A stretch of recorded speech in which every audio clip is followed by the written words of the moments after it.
Thanks for joining us at the SKAM Watch Podcast. We're so excited that you're here.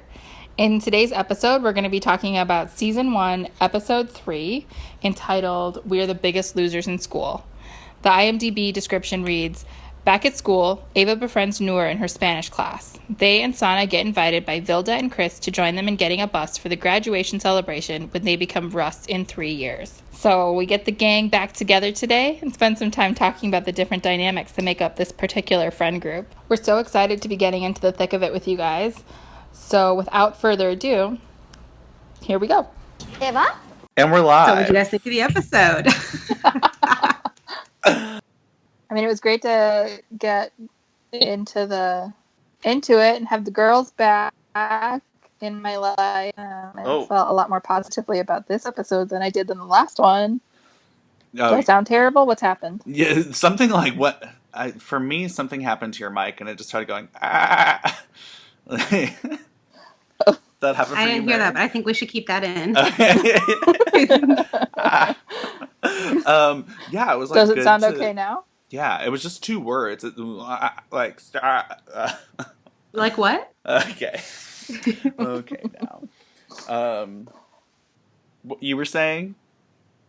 That I was excited to hang out with the girls again, and that I was feeling much more positively about this episode than I did the last. Correct. I'm so happy that you had this corrective experience, Sam.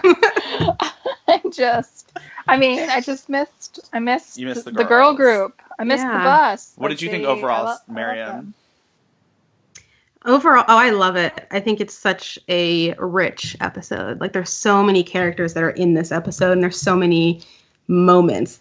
So it felt like a really, like a dense episot of goodness. Do you ever try? What about you? Do you ever try to unlearn the word "rich" as a term of compliment because of its capitalist ties?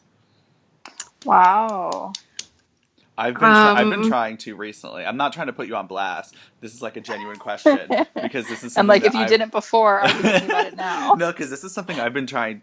Because I've tried to unlearn a lot of words, and this is, and now I think everything is problematic. It is. Like I said, I was in a car with someone a year ago, and I was like, "Oh, they look drunk," and somebody was like, "Well, that's ableist," and I was like, "Oh my god, it is." But do you ever think about that? Not until now, but I certainly am for the rest of this episode. Anyway. Thanks for calling me out. I know, I was just wondering. Good learning moment. I can edit that. No, I haven't. No, I'm going to edit that out. No, I was just wondering. No, because I think about rich as like rich like chocolate. A dessert? Yeah. Like, is that, yeah. So. But also, like, rich people would buy it. Is that... Yeah. Where have you been? Have you been reading about this? Because this has never come across my attention. No, this is like literally just me thinking everything is an issue. Well, have you studied the etymology of the word rich? God, because no. If it didn't start as a monetary thing, then maybe we're okay. I don't know. I agree. Everything is problematic. So if it is a problem, I'm going to work on it. I was just wondering. I don't know. Because I've been trying to... Yeah. I don't know. Anyway. Mm-hmm. I really liked the episode. I think it was interesting to... I think it was interesting the way it started, which was them coming back from from the cabin, and this was, I wrote down, good boyfriend, and I feel like this is the first time we saw Jonas being like someone that you would want to date, because up until this point we have not seen him as someone that is like, oh, I get why she's in love with him or whatever. Thoughts? Yeah, I agree. One of the things that I like there, when they get off the bus and she says, he said, like, I didn't realize this weekend was so important to you. And she says, well, I didn't realize it wasn't important to you. Right. I was like, oh, they need to have a conversation and they need to talk about some things. But then it immediately goes back to him talking about her lack of friends again. Yeah. Where he's like, you could have brought someone. And then I think it was like kind of confirmed she doesn't have anyone other than Jonas and Isak. Like, that's it for her. Mm-hmm. Well, and then when I have a note here. The only note that I have here says, quote, IDK what the right answer is, Jonas. And so I'm assuming that happened at the end of their conversation, but all I could think of was, yet again, guy demanding the emotional labor from girlfriend, like, I don't know what the answer is.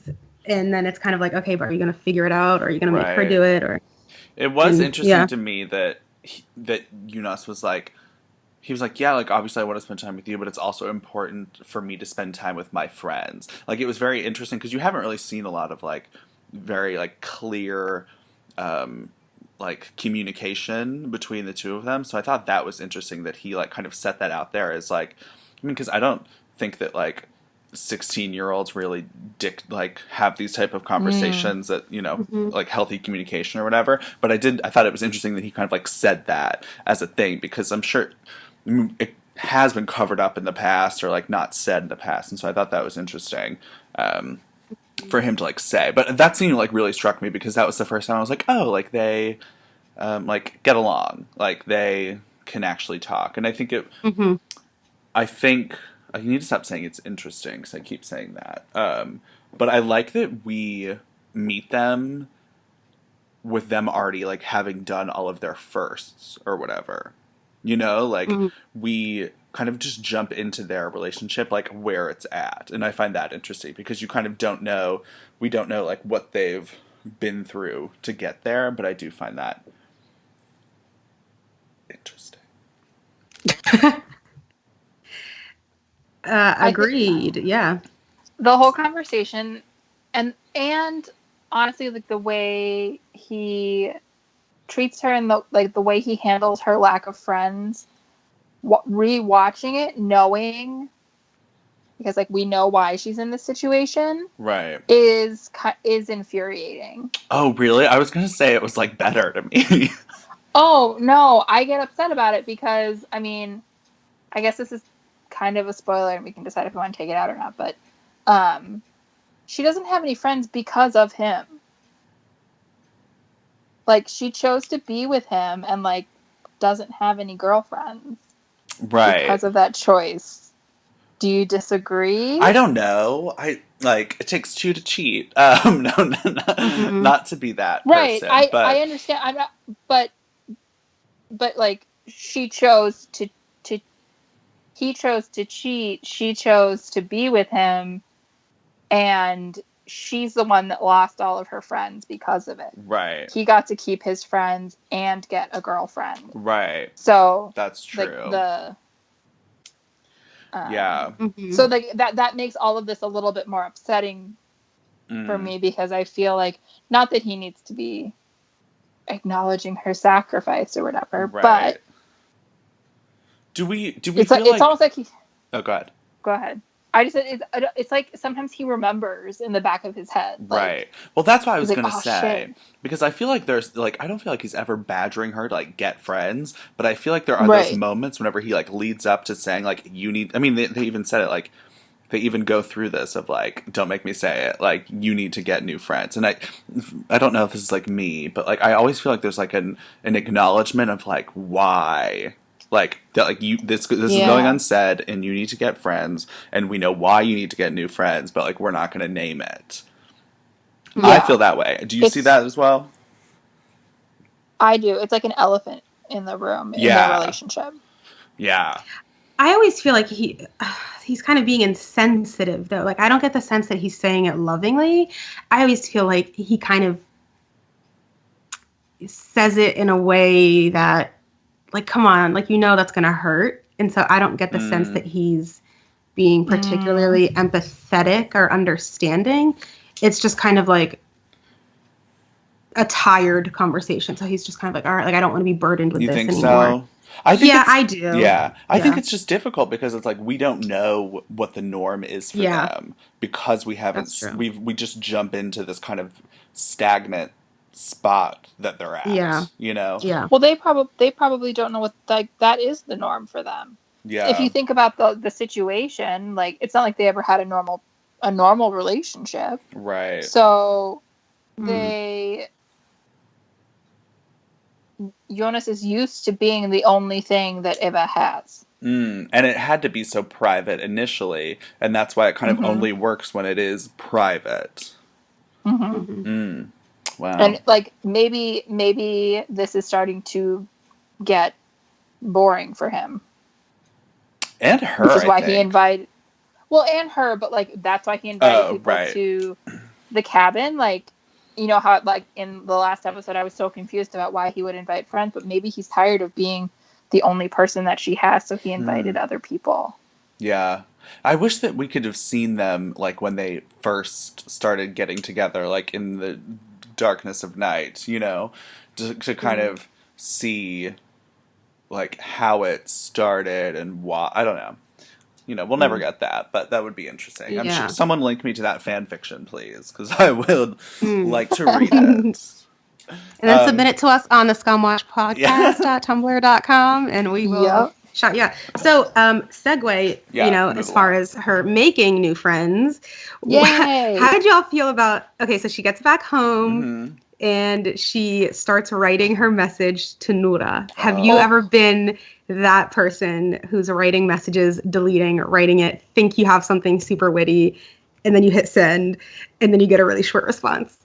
I was like blushing and embarrassed for her. Oh, I got that pit in my stomach. Oh my gosh. When she just sent the H, I was like, oh, no. This is horrible. And then what she chose to say was just so bold, and I was like, all right. What did she say? Because I know she typed out like, congratulations on having me as a friend, and then deleted it. Yeah, so she does the like witty thing, and then she tries to do the like casual thing, and then she sends the H, and then she goes, what I meant to say was hi, but then I said H, and then I hit send, and then it was like da da da, and so she's just doing the most. Right. Like, she's doing the most. She could have just been quiet and just said hey, like she didn't. Oh God. No, that's and she wanted that to be a conversation starter, and then all she got was a thumbs up. Oh yeah, that thumbs up. But it works out okay. It's fine. They get to school and like right, and it's like all good and funny. Yeah, they like made a joke about it, so that was really nice to see it. Like, not become a thing, not become this horribly embarrassing thing. Like, I was embarrassed for her. I do feel like she's an excellent actress, though, because like what she was able to just do with her face, you know, and like that moment, I was like, I truly felt that. Like, I felt it in my stomach. It was like, oh God, I don't want to be there. I gasped out loud. I was like, I think that was the first. Why do you think? Oh, good. Oh, no, go ahead. Well, I was just going to say, I think that was the first time that, like, it hit me. I was like, oh, they're using technology, interestingly. I think that was the first time that kind of struck me. Knowing what we know about Noura going on, like, later into the seasons, and she ends up, in more ways than one, I think, kind of being a couple characters' go-to person. Why do you think she responded in that way? Because to me it feels a little uncharacteristic with a thumbs up. With just a thumbs up. I don't know. She's kind of like the cool girl. Like, I feel like she is like the cool girl and like won't give you the time of day until she deems it like you worthy of it. Oh, I disagree. I don't think that she seems like someone who wouldn't give you the time of day. I mean, she like stepped in at the bar. Right. The thumbs up. I don't know. Maybe she was working out. Well, not that she's like this ice queen or whatever, but like that she's like cool on her own, watching you do your thing until she sees that like she's needed, or that like you are like worth jumping in and like investing in. Maybe. Yeah. I don't really have a theory. I didn't really have an answer. The only thing that I could think of was that maybe like Julie and the other writers and like people involved in the show were trying to set up the characters in a really direct way. So kind of like what you're saying, setting up Noura as the cool one. And so I think like what I've noticed with some of the characters is they're a bit more like of a caricature of who they eventually develop into. And so I'm wondering if they were just doing that to like establish, okay, Noura's the cool one. Eva is sort of like the one that's floating, trying to figure herself out. Sanat is the tough, like in your face direct one. Chris is the funny one. Vilda is like the one who's kind of all over the place. Whew. Yeah, that's so exhausting. valid because like I mean we can get into it now. Like this is the episode whenever they all come together, you know, like they all meet and like hang out all together for the first time. So that is very true, and I noticed that as well. I was like, oh my god, everyone's like is like an 11 like right now, not like Stranger Things 11, but like that's season 3. But you know what I mean? Like everyone is very much a caricature, like you were saying. But and I just wrote down like dynamics are intense. So let's get into that. I think because that happens very quickly after the Spanish class where Nura and Ava bond, and you can see Ava being like, "Oh, thank God!" Like this is working. Because it's just after that Ava is in the stairwell with Isak and Jonas, and Vilda and Chris approach, correct? Which is one of my favorite scenes of the show ever. It's so Chris good. with that freaking spoon. Oh my god. Over Isak, like of all. Over Isak. Yeah. She's a treasure, is what she is. I love her. I loved appreciate from her the start. more and more. Yeah, I think, like, I was watching an interview the other day. Oh, that interview that I sent you guys with, like, the Balloon Boys, the Balloon Squad, and then the one producer from NRK. And at the beginning of the interview, they asked, like, who's your favorite character? And then the NRK producer guy says Eskild. And then I think Cengiz, who plays Yusuf, said, I think he picked Chris or something. And that was a moment where I was thinking about Chris as like one of the characters that sometimes I'm prone to forgetting about. But every time I remember her, I'm like, of course, she's easily in my top 3 because she's just, I think she is the person who holds the group together. Well, I mean, she yeah. Because I think she's also the one who kind of... She knows how to handle everyone. Yeah, and she's the one that everyone kind of... Nobody has a negative relationship with her. And so she's the one who was with Vilda. She's the one who brought Sana in. And the only reason that Noura ends up deciding to be in the group is because Sana's there. And the only reason Sana's there is because of Chris. And so it's like, if Chris wasn't there, I think she's the quiet glue that really brought the group together and keeps it together. I agree 100%. Glue is such a good way to describe her. She's also hilarious. Oh my gosh. It's also interesting because I don't think we ever fully grasp like what each individual girl's relationship is with each other. Like obviously because we get the Nura season, we get the Ava season, we get the Sana season, you see that, but it's like hard to know. Like even in the final week of season 4, I feel like we were learning things about like, for example, like Vilda and Chris's relationship. We were like learning like layers and like whenever Vilda was like, you know why you're my best friend? Like, I mean, this is like so far along, but like, I like that it was like even 4 seasons on, we were still like learning these layers and like the way that people fit together. And I find it interesting that we never kind of got like a zoomed out, like this is how each puzzle piece fits together type of thing. Which I think it is, I don't know that this was necessarily a conscious decision that they made, but it certainly, for me at least, reflected some of the groups of friends that I had, especially in college, because there never really was a specific dynamic, because there were moments when the group was together, there were moments when 3 of us were doing our own thing and 6 other people were doing their thing, and then when we came together, it was like, sometimes it was great. Other times it was just this watered down version of what the friendships all used to be because there's tension between 2 people. So it was truly this like ever changing dynamic. And so I think the fact that they never really focus on it in a way spoke to my experience, at least like with the groups of friends that I had. That's very interesting. Yeah. Yeah. So what do they talk about in the hallway? Is it about the bus? Yeah. She says like, hey, thanks for the other night. Do you want to be in our bus? Oh, right. And that was the first time that it was like, what the fuck is a bus? Like, like why are y'all buying a bus? So that was fun to look up. That seems unnecessary. Yeah.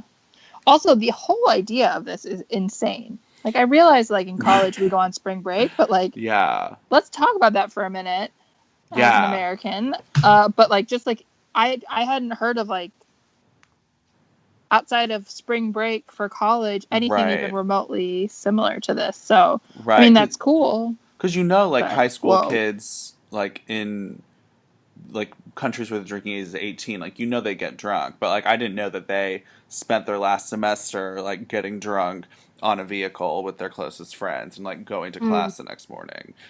It's like sanctioned. It's like adult sanctioned. Yeah. The only thing that we had that was sort of kind of a parallel would be seniors had a thing. I don't know if everyone does this, but it was senior week. And so because we live close enough to Jersey, people, it would like there'd be spirit stuff the whole week. And then for the weekend, people would rent a house down the shore and get wasted the entire weekend. And so that was like a thing that everyone did. I did not. Was not part of anyone's house, aka so I was not on a bus. Right. But yeah, so that was like the only thing. I don't think we had that. You didn't. There's no beaches in Kentucky. No. We have sand. We would go to Wisconsin Dells, and by we I mean children, like people in high school. After prom, you like prom's on a Friday, and then you go up to the Dells for the weekend. But I wasn't cool enough for that, so I didn't do that. It's okay. Yeah, okay. I'm past it now, but I'm thinking now, like, I don't think we did anything like that. Either that or, like, I just wasn't even aware, like, enough to know that it was going on. Like, not even that I just wasn't invited, but that I didn't even know it was going on. Do you think that that's because of, like, the fact that you went to an all-boys school, or did you guys have, like, solid mixers with the all-girls school? No, I mean, we never had mixers. It was kind of the thing, because, like, most people had gone to grade school with, like, all sorts of different people. And so by the time you're in high school, it's like you probably know people who go to the girls' schools or whatever, and you just have to, like, hang out on your own. There was no kind of, like, cotillion-esque type thing. You guys didn't have, like, prom or anything? Yeah, we did have prom, and that was, like... But there was never a big, like, some sort of exit. I guess, okay. I'm, like, realizing now that I just wasn't involved in any of this. But, like, a lot of people went to Destin, Florida. Okay. I did not. I went to Delray Beach, Florida. A lot of... close, but... Yeah, a lot of rehab places there. But... okay, so can I ask a question? Or were you going to finish a thought? No, I was just rambling. Sorry. Oh. About the beach? Oh, no, it was important. It wasn't. So I do want to, so I want to talk about a little bit more just the first moment that we have the entire group together. And at that bulletin board? Like, yes. Okay. Yeah. And so then that's when, like, Sana comes onto the scene and is all like, yeah, Chris and I met at a Ramadan program at the mosque. And so I'm curious, what were your first reactions to the whole group finally being an actual unit, but it wasn't like this happy-go-lucky perfect thing? Like, I don't know, what was your initial reaction, if you remember, and how did you react to it now? Well, now I was just so happy to see them all together. Truly, it felt like all my friends were in the same place again, and we were all going to hang out. I think you said that in the first episode. Like, that's how I feel. When I first watched it, I think I was just really struck with how weird of a group this was, and how they have nothing in common, but all of them, with the exception of Sana, it felt like needed each other.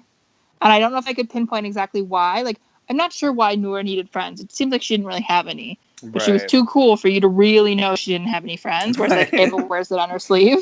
She's like, oh, I'm so miserable, I have no friends. And like, I don't have any friends, but I'm too cool. It's all right. I love it in the classroom whenever Noor's like, I just moved here from Spain. What's your excuse? And I was like, oh, fuck. Yeah. Like, she's that easily like clockable. Like, yeah. But like they clearly all needed each other, and I felt like Sana was the only one that wanted to be there. I didn't know why. But she, like, it felt like she chose them, whereas the rest of them needed each other. Maryam? Alex, what about you? I mean, obviously, whenever you first see like a hijabi with dark eyeliner pop up in a show of like white blonde people, you're like, oh, like who are you? Like, how'd you get here? So I just thought that was like cool. Like I had known just from gifs or whatever going into it that this character was there. But whenever she like popped up and like she and Chris were getting along, I was like, okay, cool. Like this is like good. Like this is like a fun mixture of people. And thinking about it now, I guess they do kind of all seem like outcasts in their own way. But like to me, they never like. I don't know. They never really read as like weirdos to me, you know, like this episode is called "We Are the Biggest Losers at School," and they talk about that. I was like, I don't see that for you all. But I mean, whenever I saw them all come together initially at that bulletin board, I was just like, oh, cool. Like, this is like a fun mix of personalities. Mm-hmm. And I just liked that, like, Chris immediately was, like, bonding with Sana. I thought that was very fun because you get, like, because you wouldn't see that on another show. You wouldn't see, like, the jokester comic relief. Like, usually the comic relief would be, like, making fun of the Muslim girl. Or, like, so it was interesting to, like, actually see them, like, just immediately bond. And, like, for Chris to, like, get Sana's humor so quickly was very interesting to me. Because Vilda was like, oh my god, what? Like, what do you mean, the Ramadan program? And Chris is like, oh my god, that's fucking hysterical. Like, I thought that was so cool to see them just, like, immediately click. Yeah. Yeah. I love it. And I think, just like the visual is very stark. You have this hijabi like, and all black. Yeah. And then these 4 Norwegian girls, Norwegian white girls, I guess. Yeah. Or ethnically Norwegian. I don't know what they are ethnically, if they all come from Norway or if some of them are like, I don't know, German and French and whatever. Pale. But I think for me, it's so hard to even watch any scene with Sana in it and not identify with her and kind of just put myself into it and like to view her as other than myself, which is strange. But in that moment, initially feeling that sense of not quite anxiety, but discomfort of like, yet again, there's one Muslim and all white people. And so getting what that must feel like for her and kind of getting why she was so harsh maybe, or like just like snappy. She was very snappy from the start. And there's always a Vilda, and there's been so many Vildas in my life, you know, that it's like, oh my gosh, I just wanted to be like, Vilda, shut up. Right. Stop. And I did like that she's very much the wide-eyed, like, you know, she is that mainline mom, like, who has never seen a Muslim and is like rattled to the core when one shows up on the scene and is going to barge into her group. Yeah.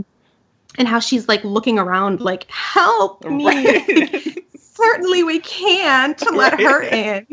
And then how like Noura, who's like the cool one, is like, yo, if she's joining, then I'm joining. Right. And so it was, and plus like Chris already being her friend that introduced her into the group, it was really cool to see not everyone ally themselves together against her, but that there was like some friction already there and people weren't just like, oh yeah, I'm going to make Vilda comfortable, which segues into the next scene when the girls are all at Eva's house. And a thing that I didn't notice the first time around that I want to talk about is the use of colors in the seasons.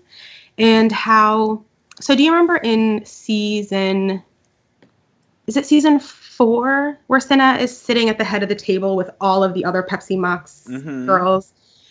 And so that was the first time that I noticed color. And so watching it back this time, I noticed that, so Sana is sitting again, she's sitting at the chair away from the couch. So she's at the center, very much like, seems like a throne separate from everyone else.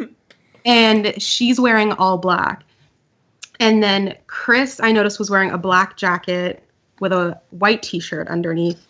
And then over from her is Noura wearing a black and white striped shirt. And then Eva is sitting there in white with like a white button down or something over a yellow top. And then Vilda on the far left is in all white.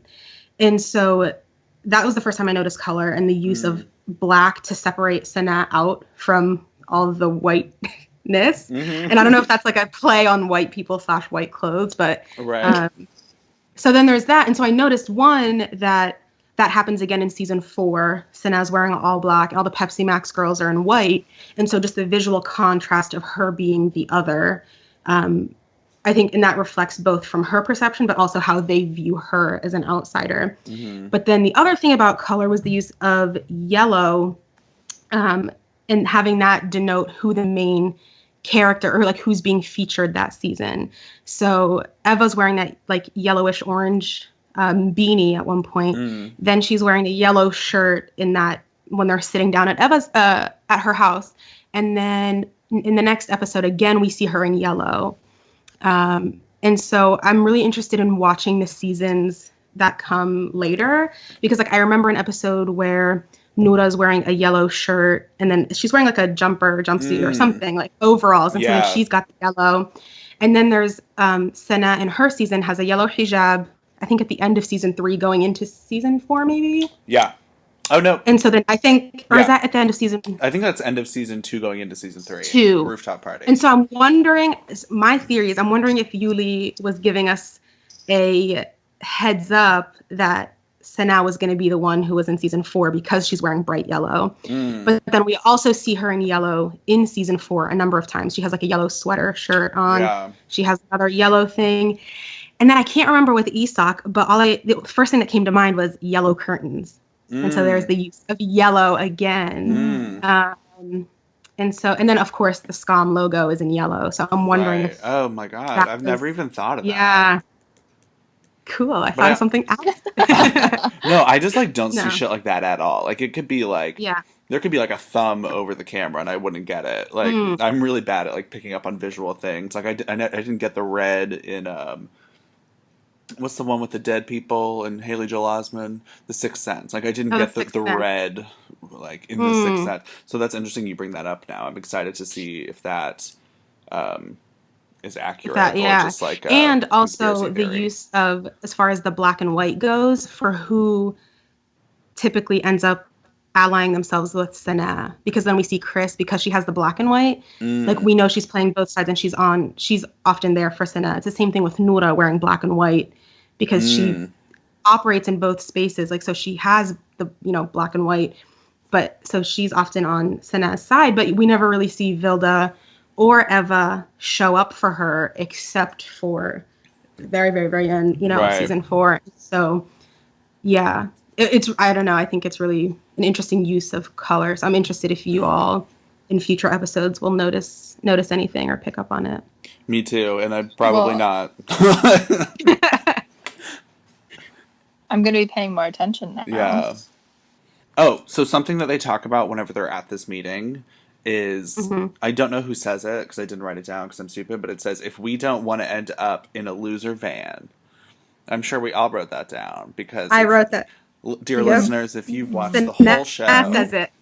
Oh, does she? Yes. Okay, well, you know what that means. You know what that means.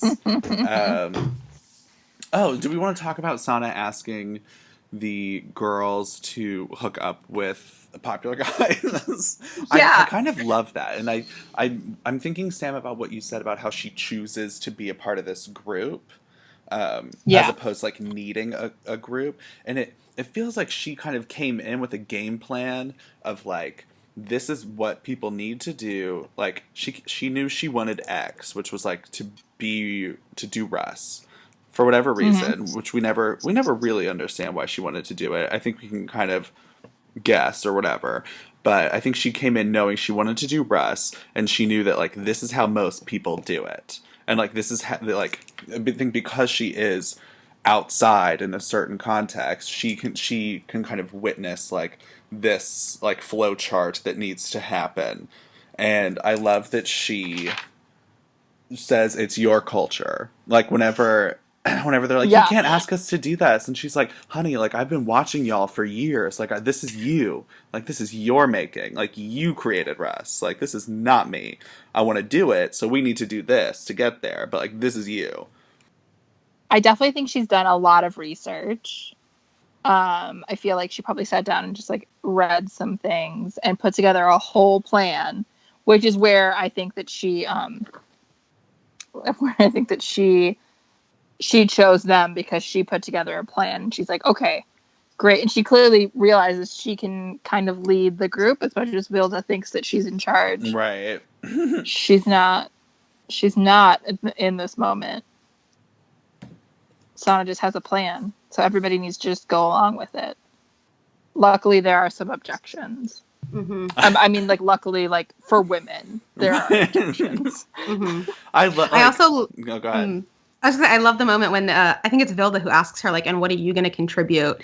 And Sana's like, I'm literally giving you the entire plan. Like, are you kidding me? That is the contribution, which I felt like is a little, to me at least, feels like a little hat tip to people who are constantly doing the intellectual and emotional labor and not getting credit for it. Right. I saw that as your Facebook cover photo when you first watched it. Yeah. Yeah. That's what I think is just so funny. It's like them being like, this is so outrageous. And she's like, y'all do this. Like, this is on y'all. Like, I have watched. I know. I just thought that was so funny. And I love that, like, the girls were like, should we do... And it's like, they get, like, so butthurt about Sana asking, like, Ava to break up with Jonas. Like, obviously she was not really... Like, I don't think she was, like, genuinely like, you need to break up with your boyfriend. Like, I don't think that was, like, how she was playing it. But they were like, it's so weird she wants me to break up with my boyfriend. Like, well, I was like, I don't think that's the case. Of all the girls, not a one immediately went, no, you're crazy. Right, I know. They were like, do we? Oh, we're supposed to do this? Yeah. And then got to their objection. Not a one said no, flat out. Right. So, that says something about them as people. What, do we have anything else we want to talk about this meeting? No, I don't understand. Why did they buy toilet paper? I think it was like how you used to sell like magazine subscriptions to like that type of shit. Okay. Like Innisbrook wrapping paper or whatever. Is that just me? I think that's what it was. Oh, no, I think so. Yeah. I wrote down, she can think for herself, and it was a quote. Who said that? And, like, what was the deal? Oh, was Someone it Sana? Said it, didn't they say it about Eva? I think Sana said it about... breaking up with Jonas. Yes, exactly. I think Sana said it to Eva, and they're like, you can't ask her to do that. And she was like, she can think for herself. And I liked that. She also called Eva the prettiest one. Yes, yeah. And they're like, I'm sorry, what? But I was like, she needs this. Right. Yeah, just like let her have it. Yeah. The only other note that I really have is, I guess this kind of ties back to the whole thing I was saying about people being caricatures of themselves a bit. But I do feel like Iman improved so much as an actress, because everything she does in this episode is so over the top. And I can almost, I feel like I can read her lines. It's like, Sana says, da-da-da, with a lot of attitude, or like, because like you can, and then there's this part where she does this thing with her hand, and I was like, she's trying to remember her lines, because she had to like list so many things over and over that I think it was her like getting through it and being done. I hadn't noticed. These are bold statements that I do not stand by. This goes back to what I said in the last episode. I don't nitpick the things I love. Honestly, you are probably getting all the love from the fandom right now. Like, yes. I'm not saying she's bad by any means. No, I know. But when you see how she is, I mean, by season 4, like the things that she can communicate with just her facial expression alone. Well, I also love that like none of them are actors. Like totally, 100%. Yeah. But could you imagine if her character was this way the whole time? She would be terrible. Yeah. Like this, like pushy and, I don't know what a good word is to describe her.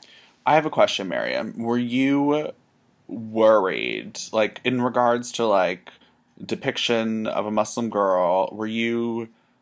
What was your feeling at the end of this episode? Because this is kind of the first episode that you get to see her. Were you like still jury's out on like how I feel about this, or like, do you have any thoughts? Yeah, I can say for sure that some of that initial anxiety that we had talked about, like in the first episode, very quickly dissipated the first time she showed up, when she is being super snarky and said that she met Chris at a Ramadan program at the mosque. Because I was just like, oh, snap. Like, okay, so they clearly are giving this character a voice and agency, and like she's not to be messed with. And I just remember at the end of that episode updating my cover photo to the picture of her saying, "Are you kidding me? I'm rescuing you here with a strategic plan, and you're wondering what I'll contribute." And I captioned it, "Me finally reflected in a TV show. This is a all caps moment." And so I think I was like 100% on board, because I was like, this character is totally badass. She has got a good head on her shoulders, and she's confident, and she is not going to let anybody walk all over her. So yeah, I think I was bought in at that point. And just, again, you having tweeted about it so much and sent me so much, that I think I knew it was going to be good. I was looking up to see what social media was posted during this episode, and there was a text that Isak sent to Jonas and Ava that was like, "Hey, thanks so much for like letting me come to the cabin. Love you all." And then he like sent some like meme about like fighting, like couples fighting or whatever, and he was like, "Is it too soon?" I just thought that was really funny. And then there was also an Instagram that Ava posted of like nachos that Jonas had made her, and they were watching Fresh Prince of Bel-Air, and I had never seen that before. And if you have watched this whole series, you know that at some point Jonas tells someone that the way to Ava's heart is to do that. And I just... Yes, he texts P. Chris about it. Okay, I was trying to be vague. For advice. Yeah. Oh, shit, I forgot we're recording. Oh my God, I forgot this was actual. Damn it. No. I'm so sorry. No. Also, when we talk about Chris, can we please refer to him as Penetrator Chris? It's so important to say his full name. Yes. Put some respect on his I'm so name. sorry, Alex. Can you like take that from the top and just cut this? Because that... No, I thought that was funny. But like, no, but like that's like to me what makes it so like selfless. Like in the end, to see Jonas be like, this is like actually what she wants, and to see him like actually do that is like interesting. Mm-hmm. Okay. Because that totally like combats the narrative that women are property that belong to anyone. You know, like he has no right over. Oh right, like this is what she likes. Like because they're not together. Yeah, and so like it shows the whole like why would you keep that information to yourself? Right. She doesn't belong to you. See, we know he can be better than he's been. And that's that. And the girls are all together now, and they're going to be on a bus. And Jonas's eyebrows are still incredible. Are they not? Are y'all like as caught up on his eyebrows as I am? They're a strong feature. Yeah. Definitely not as much as you are. I mean, I will agree that they're his defining feature. Mm-hmm. I just think he's so pretty. Yeah. Pretty. Okay. I don't know if that's the word I would use to describe him, but okay. On the next fine. episode, Penetrator Chris is pretty. Penetrator Chris is pretty. What? I mean, he is pretty, yeah. but like, he's not like Jonas pretty. Jonas isn't pretty to me. I think Jonas is like a package. Like I find him as an entire unit attractive. He is. Like, but oh God, that was such a. Thanks, guys. We'll see you on the next. How about time out? The other day when I was walking in Center City and I saw Jonas's or Marlon, I guess is the actual person, his doppelganger, and really truly thought I saw him in my heart. Like, oh my God. Skipped a beat, and then I had to collect myself and just keep moving because it wasn't him. That's like what I've been doing ever since the show ended. And I do have to say the eyebrows IRL are quite striking, so I'll give you that. Wow. Okay. Yeah, I mean, I'm not saying he's not like he's an attractive human. Pretty isn't the word I would use to describe him. Unique. Like, all those pieces individually shouldn't make someone attractive, and yet you put them all together on one person, and there you go. Marlon's a good-looking kid. I think I just don't see people the way most people do, and not to think that I'm special, but, like, because, like, you know how when people are like, doesn't this person look like that person? I don't ever see that, because people look differently. Do you know what I'm saying? People are like, oh my god, I always get this person confused with this person. I'm like, why? They're different people. Like, E-Box, give me the beat! So what do you guys think? Do you think Jonas is pretty, or do you think he just has attractive features?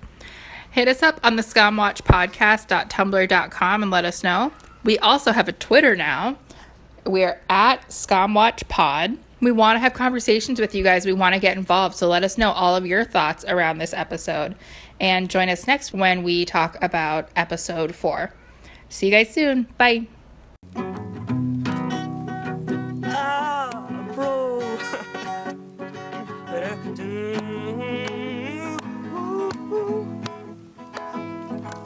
Well, you don't know. I felt it. I tried to be you so hot that I melted. Fell right through the tracks. And I'm trying to get back before the cool done when I did not be giving it with my baby.